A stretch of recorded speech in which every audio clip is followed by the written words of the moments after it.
नमस्कार, मी संकेत Deshpande. Top news मराठीच्या लोकसभा निवडणुकीच्या निमित्तानं समोरासमोर या विशेष कार्यक्रमामध्ये आपल्या सर्वांचं स्वागत.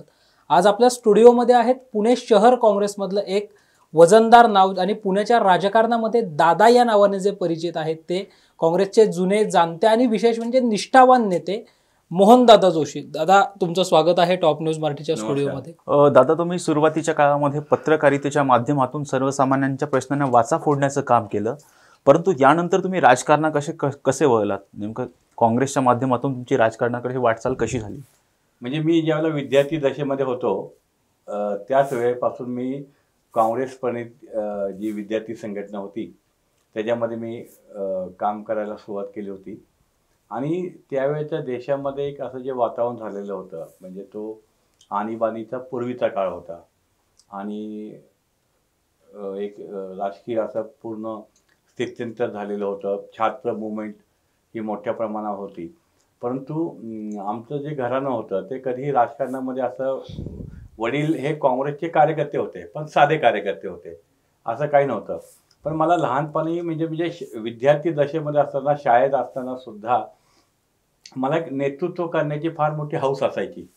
म्हणजे अनेक कार्यक्रमात असेल, हे असेल ते असेल, त्यामुळे ती जी आवड होती ती आवड पुढं वाढत गेली. आणि मग नंतर मी जे त्यावेळेला वॉर्ड काँग्रेस कमिटी असायच्या त्या माध्यमातून सुरुवात केली. मग नंतर युवक काँग्रेसमध्ये मी राज्याचा पहिला पदाधिकारी झालो आणि 1979च्या सुमारास पुणे शहर युवक काँग्रेसचा अध्यक्ष म्हणून मी कामाला सुरुवात केली. तुम्ही काँग्रेसचे निष्ठावान कार्यकर्ते म्हणून सुद्धा ओळखले जातात. हो, माझी मोहन जोशी म्हणजे काँग्रेसचा निष्ठावान कार्यकर्ता ही माझं एक पुणे शहरामध्ये पुणेकर नागरिकांच्या मध्ये ही ओळख आहे.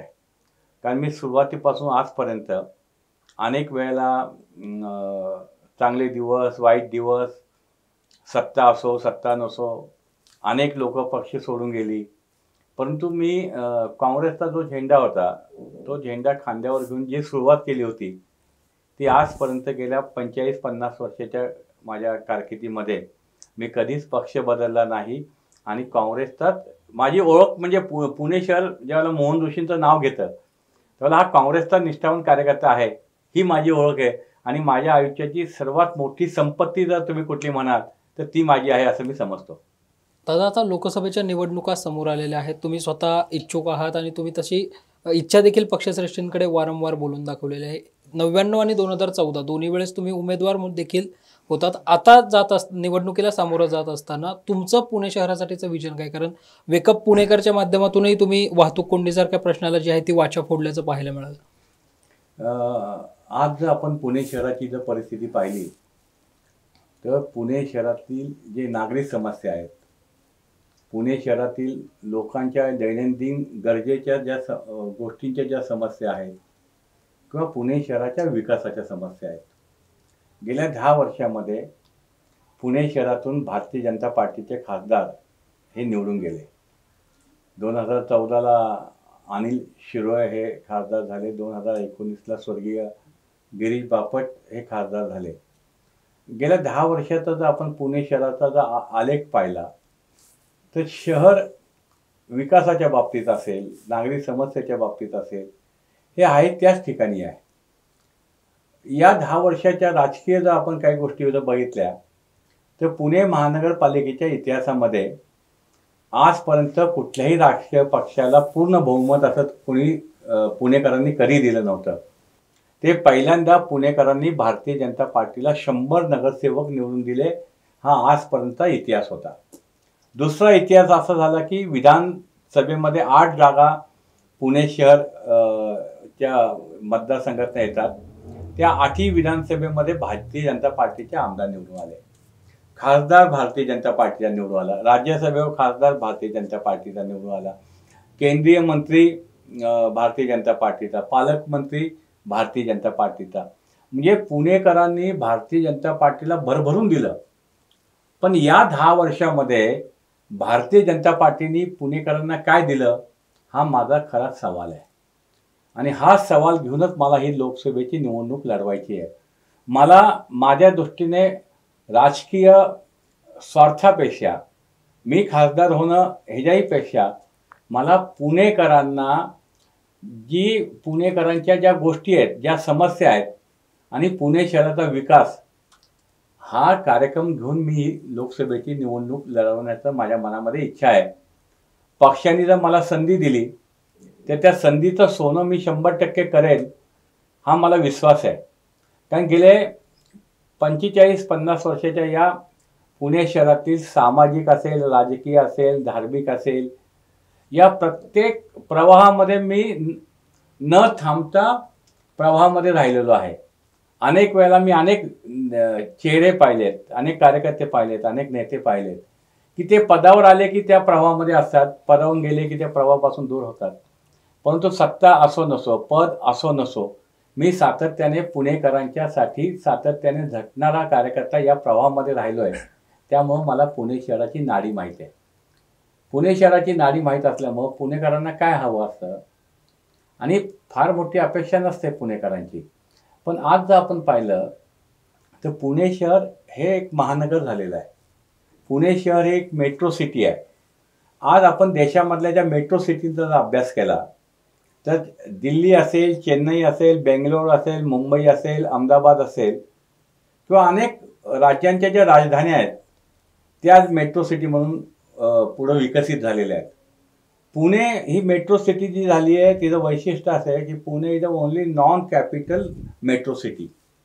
मग ज्यावेळेला ही मेट्रो सिटी झाली, काँग्रेसच्या काळामध्ये स्वर्गीय विठ्ठलराव गाडगीळ असतील, आदरणीय नेते शरद पवार साहेब असतील, आदरणीय नेते खासदार सुरेशभाई कलमाडी असतील, यांनी हे पुणे शहर उभं केलं.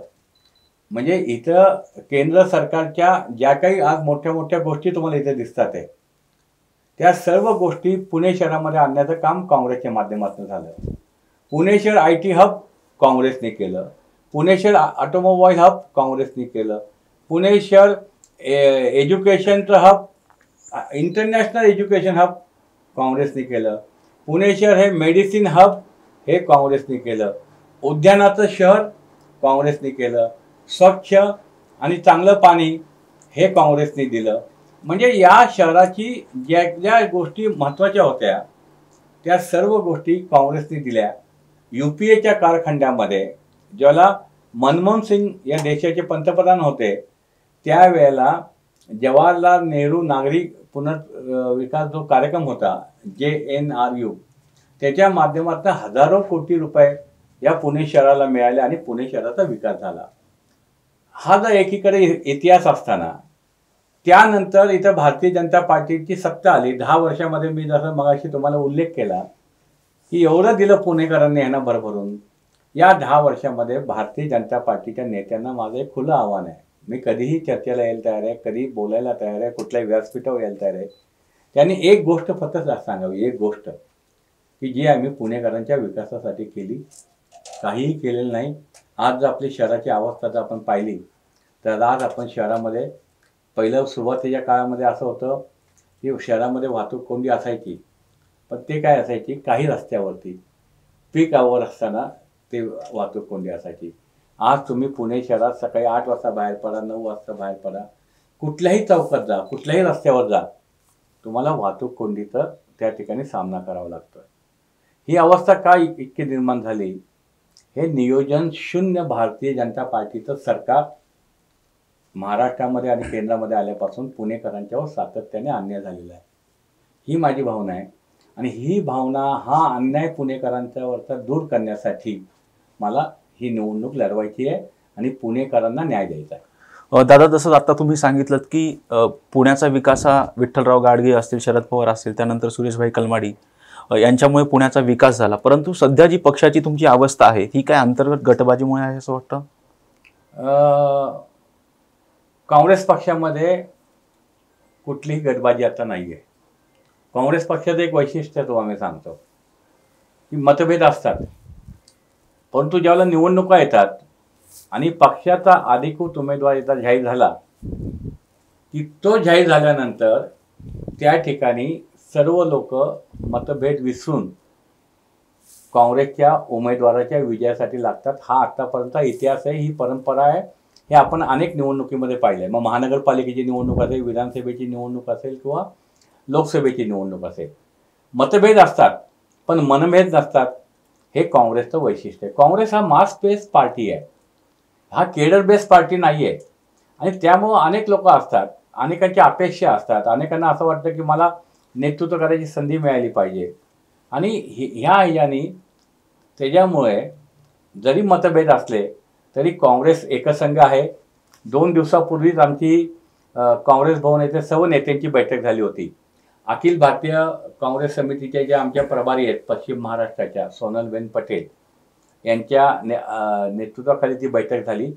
त्या बैठकीमध्ये सर्व नेत्यांनी एकमुखाने सांगितलं आहे की ही निवडणूक जी आहे येणारी लोकसभा ही आपल्या सर्वांच्या दृष्टीने अतिशय महत्त्वाची निवडणूक आहे. आणि त्यामुळं आपण सर्वांनी एक दिलाने या ठिकाणी काम केलं पाहिजे. उमेदवारी कुणालाही मिळो, आपण सर्वांनी काँग्रेस विजयी करायचं हा निर्धार 2च दिवसापूर्वी काँग्रेस हाऊसच्या बैठकीमध्ये त्या पद्धतीने जाहीर झालेला आहे. त्यामुळं गटबाजी ही कुठल्या पक्षात नसते मला सांगा. आज भाजपमध्ये काय अवस्था आहे? भाजपमध्ये तर 4 तोंड आहेत चारी बाजूला. इव्हन स्वर्गीय गिरीश बापट ज्यावेळेला नेते म्हणून ते पालकमंत्री होते, खासदार म्हणून असताना काय अवस्था भाजपमध्ये त्यांची केली होती ते आपण पाहिलेलं आहे. तर गटबाजी हा विषय राजकीय पक्षामध्ये असतोच, कुठंच हे नसतं. पण काँग्रेस या गोष्टीच्या पलीकडचा असतो. काँग्रेसमध्ये गटबाजी मतभेद असले तरी निवडणुकीला सामोरं जाताना एक संघ काँग्रेस पक्ष म्हणून आम्ही सामोरं जात असतो.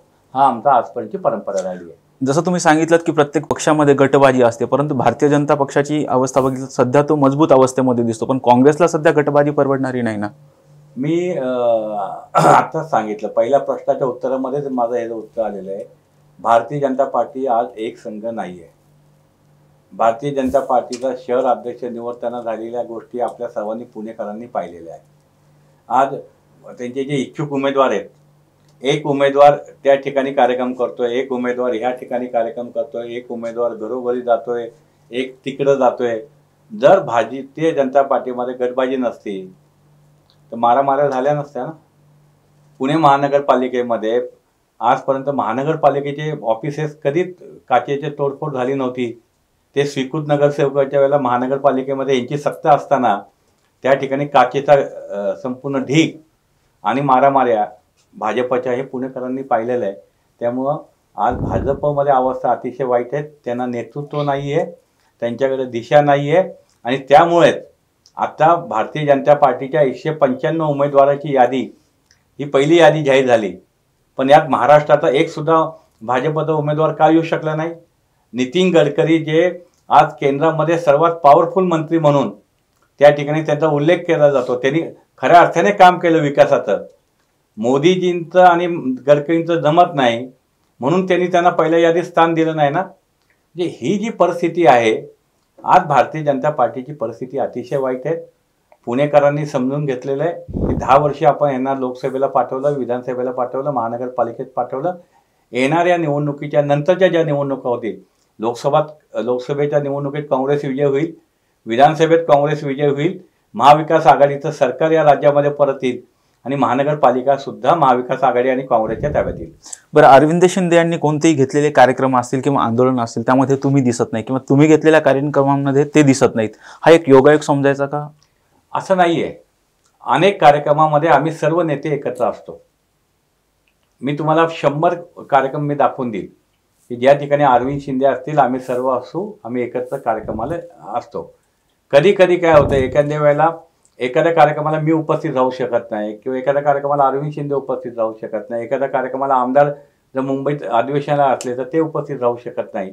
परंतु 90% आम्ही सर्व कार्यकर्ते हे एकाच ठिकाणी कार्यक्रमामध्ये असतो. 10% जर कुठं हे नसेल तर त्याच्या पाठीमागे शेवटी हा पक्ष आहे. मगाशीच मी तुम्हाला सांगितलं, हा मासबेद पक्ष आहे. कधी कधी एखाद्या गोष्टीवरनं समजा काही गोष्टी मनाला पटत नसतात, पण त्या पटत नसतात तर आमची जाहीर प्रदर्शन किंवा एकामेकावर टीका करणं हे कधी तुम्हाला काँग्रेसच्या बाबतीत दिसणार नाही. आज पुणे शहरामध्ये काँग्रेसचे अध्यक्ष, प्रभारी अध्यक्ष अरविंद शिंदे आहेत, आमदार आमचे आहेत, आमचे माजी आमदार आहेत. आमचे 2 उमेदवार जे होते शिवाजीनगर आणि कॅन्टोन्मेंट विधानसभा मतदारसंघामध्ये अल्पशा मताने त्यांचा पराभव झालेला आहे. आणि सर्व कार्यकर्ते, सर्व नेते आम्ही एक दिलाने या ठिकाणी या निवडणुकीला सामोरं जाणार आहोत. दादा, मगाशीच तुम्ही सांगितलं की तुम्ही काँग्रेसचे निष्ठावान आहात आणि काँग्रेस पक्षाचा चढ उतार दोन्ही तुम्ही पाहिलेला आहे. अशा वेळी ज्यांना पक्षाने भरभरून दिलं, अशा अनेक देशातले आणि राज्यातले वजनदार नेते जे आहेत ते आता पक्ष सोडून जात आहेत. या सगळ्या घटनांमुळे कधी तुमचं मन व्यथित झालं का, किंवा तुम्ही या सगळ्याकडे कसं पाहताय? नाही, खरं म्हणजे अतिशय दुर्दैवाची परिस्थिती ही. म्हणजे अनेक कार्यकर्ते असतात, मी नेहमी सांगतो भाषणामध्ये की अनेक कार्यकर्ते असतात काँग्रेस पक्षामध्ये ज्यांचं पिढ्यानपिढ्या पक्षासाठी गेलेले असतात.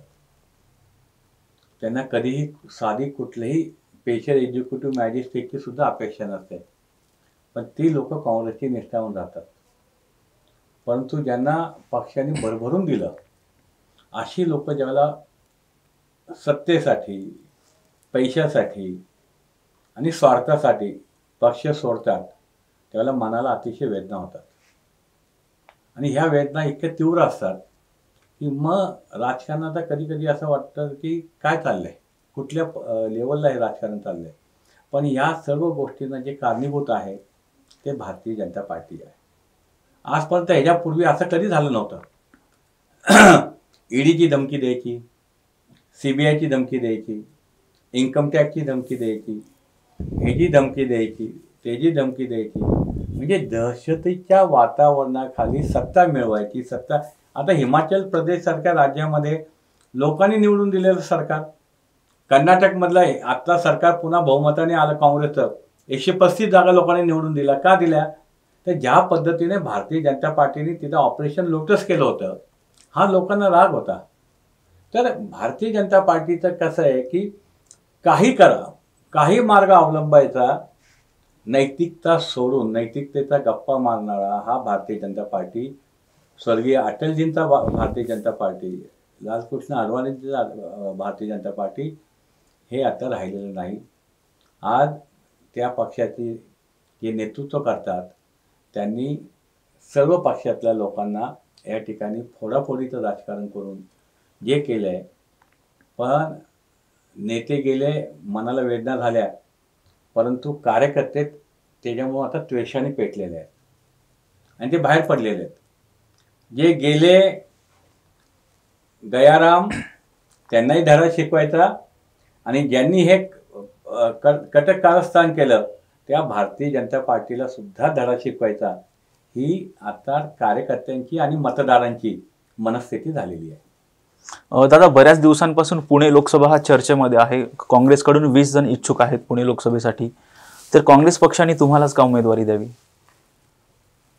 आम्ही सर्व जेवढे इच्छुक आहोत ते सर्व ताकदीचे उमेदवार आहेत. मी पक्षाकडे असं कधीच नाही म्हटलं की मला उमेदवारी द्या. आमचं म्हणणं असं आहे की ही लोकसभेची निवडणूक ही व्यक्ती म्हणून नाही आहे, तर ही निवडणूक काँग्रेस विरुद्ध भाजप आहे. आणि आमचा उमेदवार जो असणार आहे, मी असेल किंवा माझे सहकारी जे असतील त्याच्यापैकी कोणी असेल, पण आम्ही सर्वजण, मी स्वतः उमेदवार आहे या भावनेतून ही लोकसभेची निवडणूक आम्ही लढवणार आहोत. ही आमची एक भूमिका ठरलेली आहे. कारण येणाऱ्या प्रत्येक निवडणुका आणि या निवडणुकीमध्ये जमीन आसमानचा फरक आहे. ही निवडणूक म्हणजे या देशातील लोकशाही, या देशाचं संविधान हे वाचवण्याचं आज काँग्रेसच्या कार्यकर्त्यांपुढे आणि मतदारांच्या पुढे आहे. मतदारांना भारतीय जनता पार्टीने जे मगाशी मी तुम्हाला उल्लेख केला, ज्या पद्धतीने पवारसाहेबांचं घर फोडलं, उद्धव ठाकरे साहेबांचं घर फोडलं, ज्या पद्धतीने अशोक चव्हाणांना त्यांनी हे घेतलं, माझा एकच सवाल आहे भारतीय जनता पार्टीला की तुम्ही इतकं विकासाचं काम केलं म्हणून सांगताय, आम्ही रोड मावले आहोत विकासाचे, असं तुम्ही जाहिराती करतात. आता तुम्ही बघा, आपण जर बातम्या ऐकण्यासाठी जर TV लावला ना तर बातम्या कमी असतात आणि गॅरंटी जास्त आपल्याला बघायला मिळते. आता निवडणुकीच्या तोंडावरती तुम्हाला ही गॅरंटी का द्यावी लागते? जर तुम्ही विकासाचं काम 10 वर्षात केलं असेल तर मग तुम्हाला का ही वेळ का यावी तुमच्यावर? का तुम्हाला पक्ष फोडावे लागले? अर्धवट राहिलेल्या राम जन्मभूमीच्या मंदिराचं तुम्ही तिथं उद्घाटन केलं. चारही शंकराचार्यांनी सांगितलं की हे बरोबर नाही आहे, तरी तुम्ही निवडणुका तोंडावर डोळ्यासमोर ठेवून ते केलं. म्हणजे तुम्हाला ते सुद्धा आता म्हणजे खात्री वाटत नाही का की राम आपल्या मदतीला येणार आहे म्हणून? तरी सुद्धा त्यांचं हे सर्व चाललेलं आहे. आणि म्हणून ह्या निवडणुकीमध्ये माझे सर्व सहकारी असेल, मी असेल, आम्ही जरी पक्षाकडे उमेदवारी मागितली असेल तरी पक्ष ज्याला उमेदवारी देईल आमचा उमेदवार हा काँग्रेस असणार आहे. काँग्रेसचे नेते मोहनदादा जोशी यांच्यासोबत सुरू असणारी ही चर्चा आहे जी आहे ती अशीच सुरू राहणार आहे. तुर्तास यामध्ये वेळ झाली एका छोट्याशा ब्रेकची. Come on guys, hurry up. यार सुन ना, एक ब्रेक ले लेते हैं. Guys, I'm telling you, तुम लोगों को सही से ट्रैकिंग नहीं आता. But that's okay, you can learn. तो इसका ढक्कन देना. तो ये रेड वाला है, सही वाला देना. वे ढक्कन, पहले तो सही पानी पीना.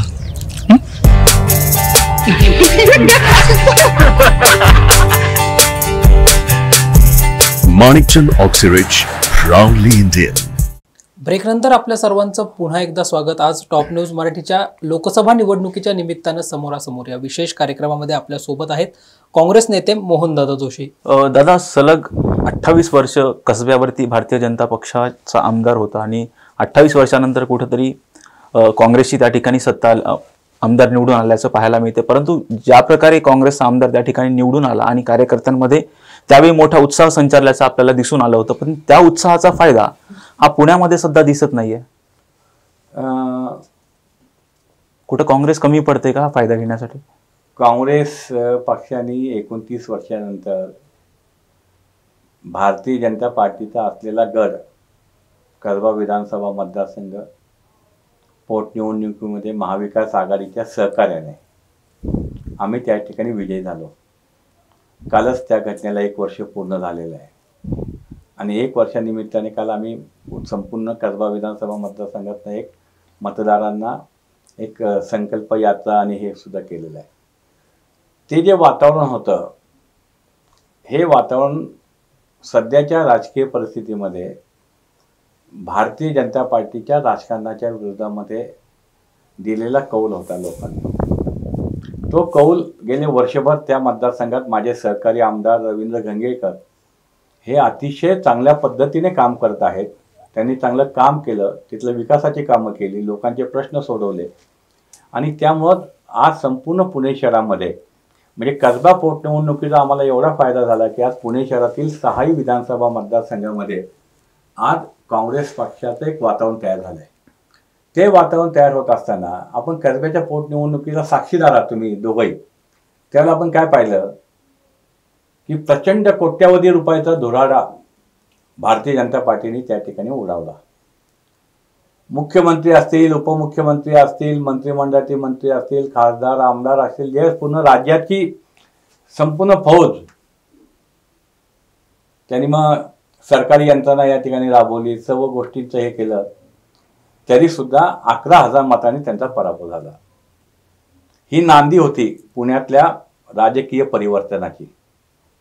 तो पराभव झाल्यानंतर स्वर्गीय गिरीश बापट यांच्या दुःखद निधनानंतर जी लोकसभेची पोटनिवडणूक घ्यायला पाहिजे होती कायद्याप्रमाणे, घटनेप्रमाणे, निवडणूक आयोगाच्या ज्या काही गोष्टी आहेत, नॉर्म्स आहेत, त्याप्रमाणे घ्यायला पाहिजे होती. परंतु त्या लोकसभेच्या पोटनिवडणुकीत सुद्धा भारतीय जनता पार्टीला आपल्या पराभवाची खात्री 100% होती. म्हणून त्यांनी आपला राजकीय दबाव आणून निवडणूक आयोगावर ती निवडणूक होऊन दिली नाही. हायकोर्टाने सुद्धा, न्यायालयाने सुद्धा या घटनेबद्दल किती ताशेरे ओढलेले होते हे आपण सर्वांनी पाहिलेलं होतं. आणि त्यामुळं कसब्याच्या पोटनिवडणुकीचं वातावरण महाविकास आघाडी म्हणून त्यावेळेला आम्ही ती निवडणूक लढलो आणि आज सुद्धा महाविकास आघाडी म्हणून आम्ही एकत्र आहोत. 8 दिवसापूर्वीच काँग्रेस हाऊसच्या मैदानावर झालेली महाविकास आघाडीची सभा आदरणीय नेते शरद पवार साहेब असतील, प्रदेश काँग्रेसचे अध्यक्ष नानाभाऊ पटोले असतील, शिवसेनेचे नेते सचिन आहिर साहेब असतील, सुप्रियाताई असतील, म्हणजे सर्व नेते मंडळीच्या उपस्थितीत झालेली प्रचंड मोठी जाहीर सभा ही महाविकास आघाडीतल्या कार्यकर्त्यांमधला जोश, उत्साह आणि निवडणुकीतला विजयासाठी लढण्याची तयारी ही दिसून आलेली आहे. दादा, जसा आता तुम्ही उल्लेख केलात की तुमचे आमदार रवींद्र धंगेकर त्या ठिकाणी चांगल्या प्रकारे काम केलं म्हणून ते विजयी झालेत. परंतु रवींद्र धंगेकर यांच्यावरती एक आरोप केला जातोय भारतीय जनता पक्षाकडून की त्यांची दहशत ही सध्या महापालिकेच्या अधिकाऱ्यांवरती आहे. असे भारतीय जनता पार्टीकडे सध्या बोलण्यासारखं काहीच नाही. दहशत कशासाठी असेल? सत्ता तुमची आहे, महापालिकेचे आयुक्त तुमचे आहेत. उलट दहशत भारतीय जनता पार्टीची आहे की त्यांनी आमचे शिवाजीनगर मतदारसंघातले सहकारी जे विधानसभेला 5,000 मतांनी पडले, त्या दत्ता बैलट यांनी गोखलेनगर, आशानगर या भागातील जनतेच्यासाठी स्वतःची जागा दिली महापालिकेला, पैसे स्वतः भरले, म्हणजे ती जागा हस्तांतर करण्यासाठी जे काही लागतं ते. आणि एवढंच नाही तर महापालिकेच्या ते नगरसेवक असताना त्यांनी त्यांच्या विकास निधीतून कोट्यावधी रुपये दिले आणि ती पाण्याची टाकी बांधली.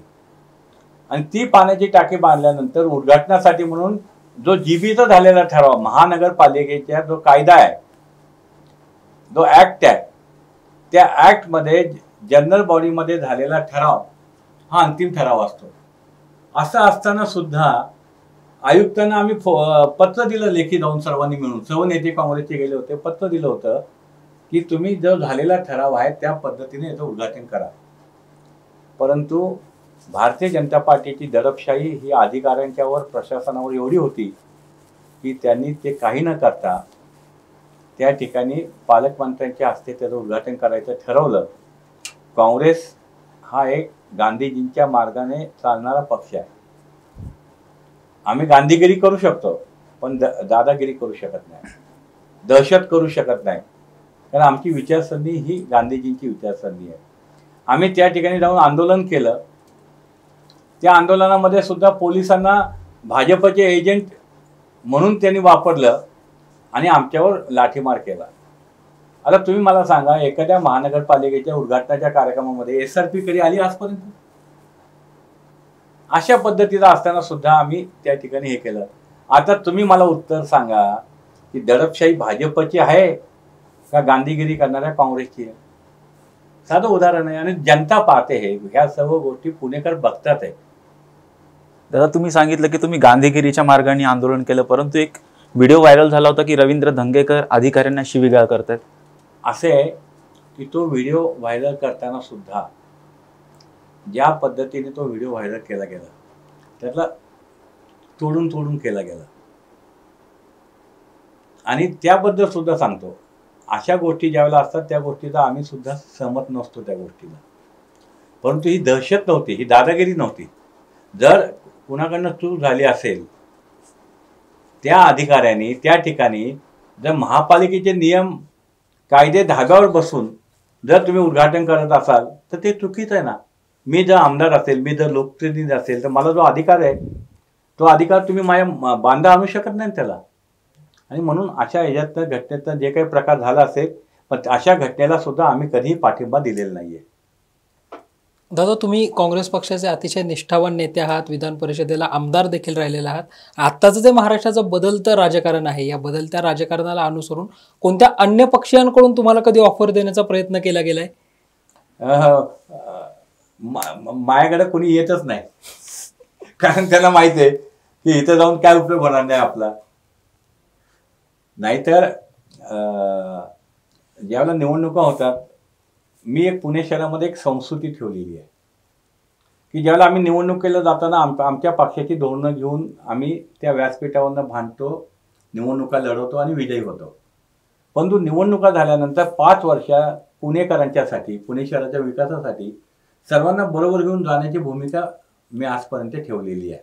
आणि त्याचमुळं आज मी पक्षाचा जरी असलो तरी सर्व पक्षाची लोक मला आदराने जो एक आदर करतात, ह्याच्यामध्येच व्यक्तिमत्वाचं आणि या गोष्टी आलेल्या असतात. म्हणून त्यांना माहिती आहे की इथं जाऊन आपल्याला काय उपयोग होणार नाही, म्हणून माझ्याकडे आजपर्यंत कोणी आलंच नाही. दादा, तुम्ही अगदी बघितलं तर काँग्रेस हा म्हणजे पुणे हा काँग्रेसचा बालेकिल्ला म्हणून ओळखला जायचा जोपर्यंत सुरेश कलमाडी होते तोपर्यंत. तुम्हाला कधी सुरेश कलमाडी यांची उणीव भासते का? असे की पुण्यातला काँग्रेसचा जो सुवर्ण काळ होता त्यावेळेला सुरेश कलमाडी हे खासदार होते आणि 10 वर्ष मी त्यावेळेला पुणे शहर जिल्हा काँग्रेसचा अध्यक्ष होतो. आमचं एक दोघांचं एक चांगली अशी टीमवर्क होतं आमचं. सुरेशभाई दिल्ली बघायचे, मी पुणे बघायचो. मी अध्यक्ष असताना 2दा महानगरपालिकेमध्ये आम्ही बहुमत आणलं होतं. त्या ठिकाणी आमदार आमचे होते, खासदार काँग्रेसचा होता. आणि एक त्या काळामध्ये काँग्रेसची संघटना आम्ही बांधलेली होती. आम्ही लोकांचे प्रश्न सोडवायचो. आणि मी मगाशीच उल्लेख केला, पण पुणे शहर विकासाच्या दृष्टीने पुढे नेण्याचं काम हे त्यावेळेला आम्ही केलेलं होतं. आणि राजकारणामध्ये कसं असतं की राजकारणामध्ये काही स्थित्यंतर होत असतात. आता मी आज आहे, आता माझी ही शेवटची निवडणूक असणार आहे. नवीन नेतृत्व पुढे येतं, अनेक चांगले चांगले कार्यकर्ते असतात. पण आठवण, जसं मी मगाशी स्वतःहून सुरेशभाईंचा उल्लेख केला, हे नक्की उणीव ही नक्कीच भासत असते. कारण त्यांचं मार्गदर्शन, त्यांचं काम करण्याची पद्धत ही प्रत्येक नेत्यामध्ये एक आपलं स्वतःचं एक वैशिष्ट्य असतं. आणि ते आज आम्हाला काँग्रेसच्या कार्यकर्त्यांना सुरेशभाईंची आठवण नेहमीच येते. आणि असंही वाटतं की अजून ते जर हे असते थोडेसे ॲक्टिव्ह, तर काँग्रेसला निश्चितपणे त्याचा फायदा झाला असता. आगामी लोकसभा निवडणुकीला सामोरं जात असताना आता काँग्रेस पक्ष म्हणून कशी तयारी आहे शहरासाठीची? काँग्रेस पक्ष म्हणून आम्ही एकसंघपणे या निवडणुकीला सामोरं जात असताना परवाच आम्ही काय केले की शहरातील या लोकसभा मतदारसंघात 6 विधानसभेचे मतदारसंघ येतात. या 6 विधानसभा मतदारसंघाच्या प्रत्येक विधानसभा मतदारसंघाला काही माजी आमदार असतील, काही प्रदेश काँग्रेसचे पदाधिकारी असतील, ते प्रत्येक एकेकाला एक एक मतदारसंघाचा आम्ही तिथं प्रमुख नेमलेला आहे. आणि ती बैठक झाली. त्या बैठकीमध्ये एक आम्ही असा कार्यक्रम ठरवलेला आहे की येणाऱ्या 8 दिवसामध्ये त्या जबाबदारी दिलेल्या नेत्यांनी त्या मतदारसंघात जायचं. एका प्रभागामध्ये 2 बैठका घ्यायच्या. त्या 2 बैठकीमध्ये तिथले जे BLO असतील, तिथले जे बूथ कमिटी असतील, तिथले जे ब्लॉकचे पदाधिकारी असतील, यांना एकत्र करायचं. आणि बूथ मॅनेजमेंट हा निवडणुकीमधला एक फार मोठा एक भाग असतो विजयाचा. तर ते जबाबदारी सर्वांना आम्ही सोपवलेले. त्या पद्धतीने कामाला सुरुवात झाली. काल कसबा विधानसभा मतदारसंघाची एक बैठक झाली, परवा शिवाजीनगरची झाली, आज वडगाव शहरीची आहे. आणि हे जे आमचे नेते आहेत, हे त्या ज्यांना जबाबदारी सोपवलेली आहे ते कामाला लागलेले आहेत. आणि संपूर्ण शहरामध्ये आम्ही पूर्ण महाविकास आघाडी म्हणून, काँग्रेसनी तर आपली यंत्रणा आहेत, परंतु शिवसेना असेल, राष्ट्रवादी काँग्रेस असतील, आमचे घटक पक्ष असेल, इतर आमचे महाविकास आघाडीमध्ये नवीन आमचे काही सहकारी येणार आहेत, त्यांची आमची ताकद मिळेल. आणि या निवडणुकीची तयारीला आम्ही सुरुवात केलेली आहे. खूप खूप धन्यवाद दादा की तुम्ही टॉप न्यूज मराठीशी बोललात आणि विस्ताराने सर्वच प्रश्नांची अगदी दिलखुलासपणे उत्तरं दिलीत. अशाच नवनवीन मुलाखतींसाठी आणि ताज्या बातम्यांसाठी पाहत रहा टॉप न्यूज मराठी, आपला महाराष्ट्र आपली बातमी. आणि हो, आता top news Marathi channel Jio टीव्हीच्या OTT प्लॅटफॉर्मवर तेही 24 तास.